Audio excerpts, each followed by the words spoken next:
So, the Arrma Mojave grom, a great entry-level brushed 18 scale trophy truck. Beautiful truck, great suspension, drives great, it's got enough power. Right out of the box for 160 bucks, you can't beat it. But it did make a clicking noise from the center drivetrain right out of the box.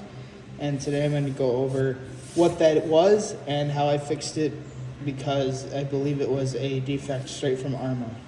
So I already have repaired it, but essentially what it was is there's a carrier bearing here and a carrier bearing up front here for the center drive shaft. There's no center differential in this one.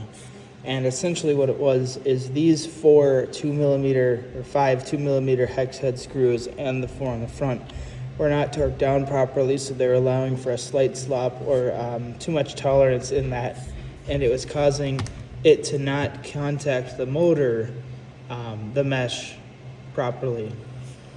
So what I did to fix it was I just torqued those down to what they were supposed to be at, because they were visibly loose, and that seemed to fix the problem.